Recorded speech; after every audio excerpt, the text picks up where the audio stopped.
Hi, this is Scott Garibay, and it's game day. This is October 15th, and tonight we are going to see the CNN Ohio.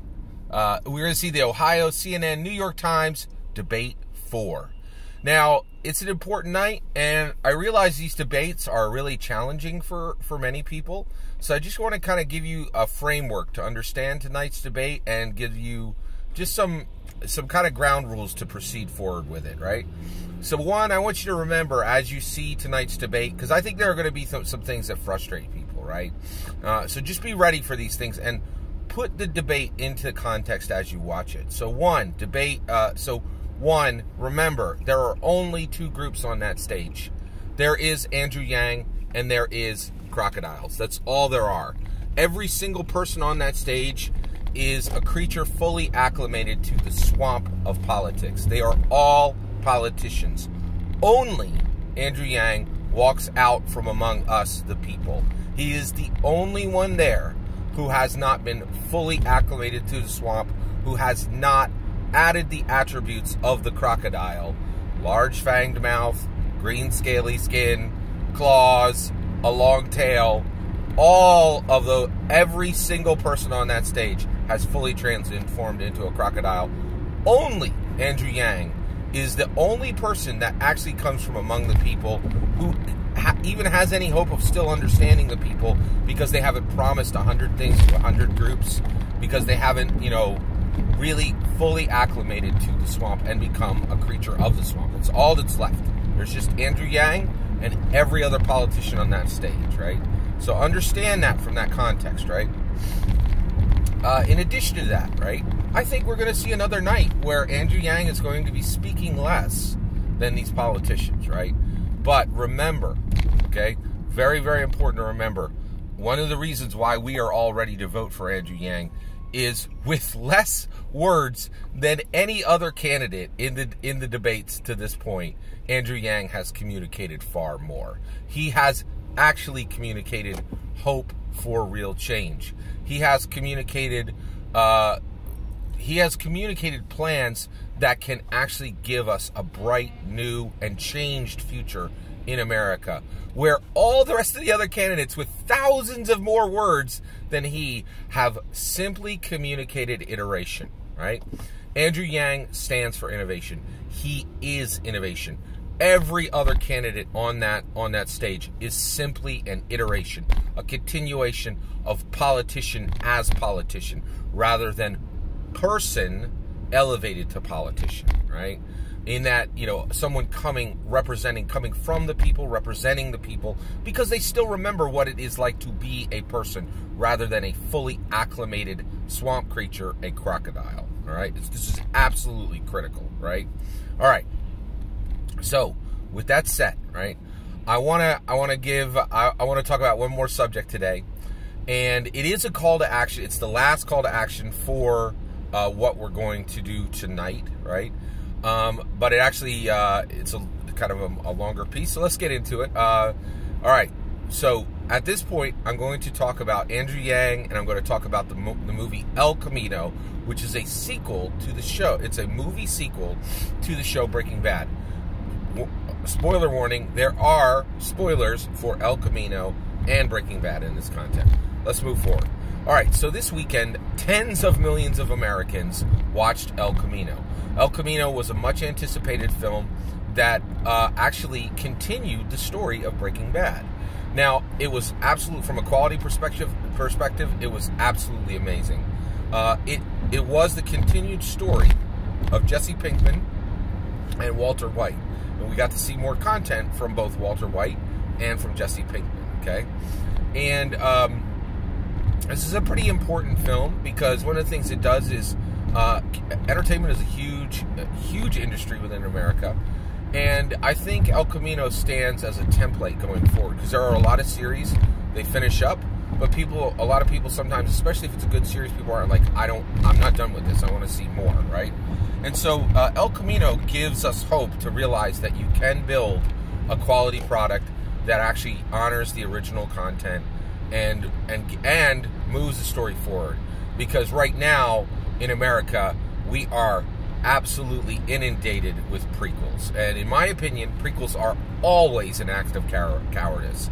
It is authors and creators who want to continue to make money off of a property, but don't want to give the viewers any real new content. So I love that this was a sequel. I think this is really fantastic. And I think there's a really important lesson to learn from El Camino. All right, so let's talk about it.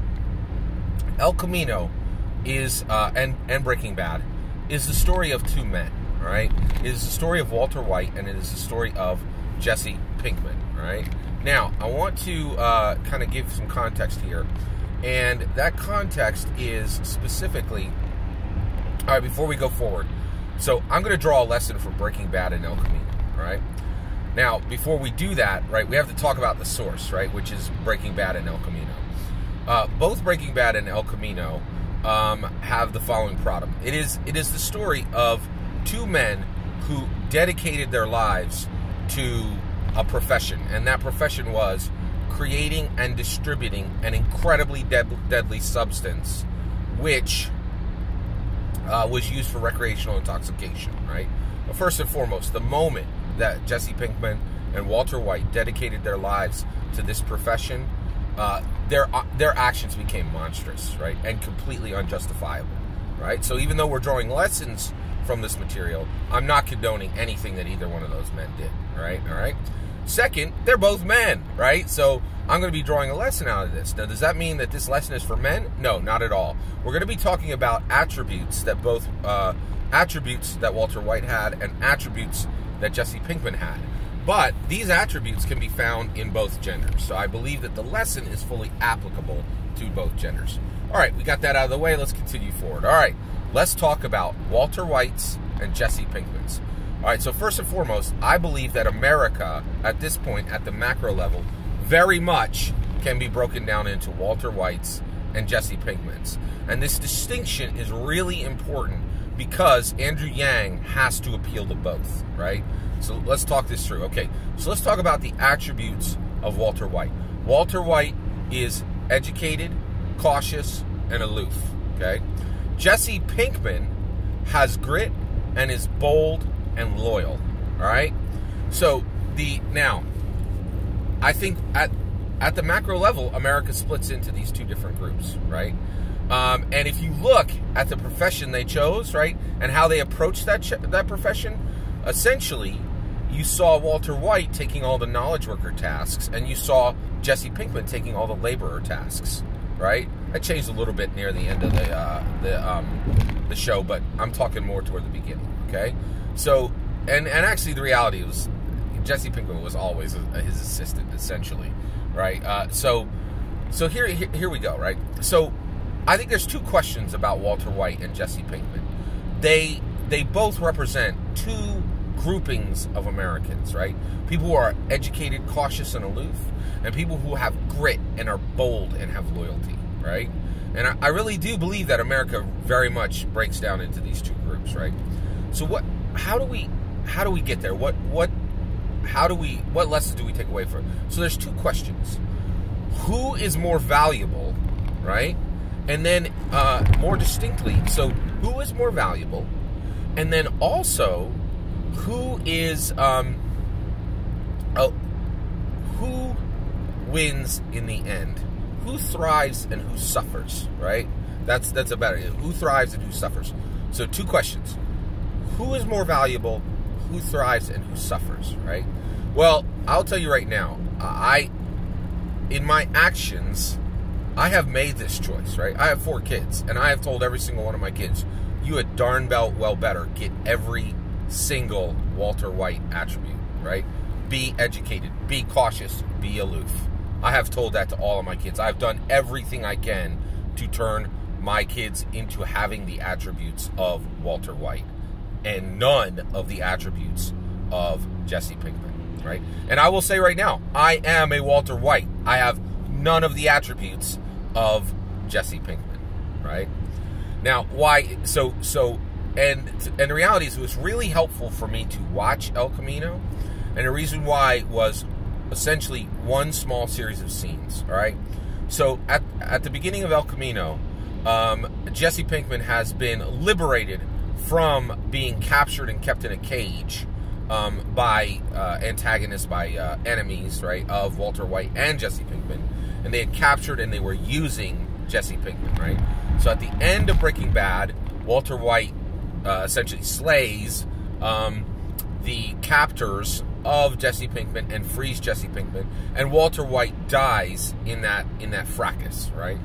All right, Jesse Pinkman is now freed, and he escapes in an El Camino, a beautiful El Camino, classic American muscle car, right? And so he escapes. He goes to two friends who are just like him. They are Jesse Pinkmans, essentially. They have grit, they are bold, and they have will. They are not Walter White's, right? So Jesse immediately goes to his friends who have the same attributes as him. Those friends are Skinny and Badger, right? They are both Jesse Pinkmans, right?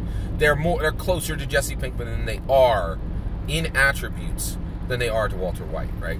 When Jesse Pinkman shows up with nothing for Skinny and Badger, nothing but risk and loss for them, right? He shows up at their door. He's wanted by the police. Skinny and Badger have every reason in the world to turn Jesse Pinkman away, right? They should have turned him away. Instead, they bring him in. They give him food. They literally give him comfort. They say kind words to him. They give him shelter, right? After he is rested and fed, they take him out and say, "You're being hunted by the police." They give them their car. They give him their car. They give him a nice Fiero, another great American car. All right, that's great cars at El Camino. All right, so they give him a Fiero, right? And they take every dime of cash out of their pockets and hand it over to Jesse Pinkman. This was very much needed for me, Scott Garibay, because I will tell you right now, I laud the Walter Whites of this world to my kids, and I'm telling them, you need to turn yourself into a Walter White. You can never be a Jesse Pinkman. But it was really good for me to see that scene, because I realized, when I saw that, I realized I am Walter White, right? Whenever somebody shows up my door and needs help, I'm like, why do you need this? What did you do to deserve this? I can help you in this specific way that only helps me, you know? And I realized I don't have that loyalty. That last attribute of the Jesse Pinkman, that loyalty, that willing to help and do everything necessary that someone who needs help in that moment, at that time, at your own loss, at your own risk, the way Skinny and Badger did, that is truly something special, right? And so, who is more valuable, Walter White or Jesse Pinkman? No question, Jesse Pinkman is more valuable than Walter White. I would say that Jesse Pinkman is worth 3 Walter Whites, right? Now, Walter White or Jesse Pinkman, in America, who will thrive and who will suffer? Without a doubt, right? Walter White thrives in America. Jesse Pinkman suffers. And honestly, I will tell you right now, I think the number of days for Jesse Pinkman's in America is numbered, right? I don't think any parent should encourage their kids to have the attributes of Jesse Pinkman, right? And the reason why is there's just no more room for them in America, right? They're in their last days, right? And in this America, the way we have it currently configured, they suffer incredibly, right? Whereas our society, our culture and our society, American culture and American society, just massively rewards the Walter White configuration, right? All right, now, what does this have to do with Andrew Yang? And what is our call to action for the debate? Here's the thing. Andrew Yang has won every Walter White in America, I'm pretty sure, or close to it, right? Walter White is the guy who listens to podcasts. Walter White is the guy who's on Twitter. Walter White is the internet savvy, right? But the reality is, right, most of America, at this point, most of America are Jesse Pinkman, right? Walter White represents the smartest Americans. Jesse Pinkman represents most Americans. I'm very much convinced of this specific situation, right? So that, I think that's really important to understand. The context is Andrew Yang has done everything necessary to win over the smartest Americans. he has not done everything necessary to win over most of Americans. And to win this election, he must do everything necessary to win. He must do things that are necessary to win most Americans. And so I think tonight you are going to see a shift from Andrew Yang talking and speaking to smart Americans to talking and speaking to most Americans. And it is going to be incredibly frustrating to the Walter Whites, right? And the reason why is the things that are compelling and attractive to Jesse Pinkman are not compelling and attractive to Walter White. So I actually believe that the people who were there first for Andrew Yang are about to get very uncomfortable with some of the things that Andrew Yang is going to say and some of the things that Andrew Yang is going to do. And our call to action is to understand that this discomfort is necessary and that it is absolutely critical that Andrew Yang begin to do less and less to appease the Walter Whites of the world and more to appease the Jesse Pinkmans of the world, right? And this is going to be uncomfortable for us because our worldviews are so dramatically different, right? And I will say, it's going to get ugly. It is not going to look pretty, right? And the reason why is we have to remember, right, what you need to do to win the U.S. presidency has nothing to do with what you will do when you are the U.S. president. It requires two different people, and it requires two different sets of communication and action, right? So just be aware, you might hear some things you don't like tonight, right? But just remember, it is Andrew Yang shifting to attract the Jesse Pinkmans of the world and push back the Walter Whites. But trust and believe, the Walter Whites were there first, right? But at this point, we need the Jesse Pinkmans to come on board. All that's my opinion. I'd love to hear your opinion. Let me know in the comments below. I'd love to hear your opinion. Let me know in the comments below. Please consider liking and subscribing, and have a wonderful millennium.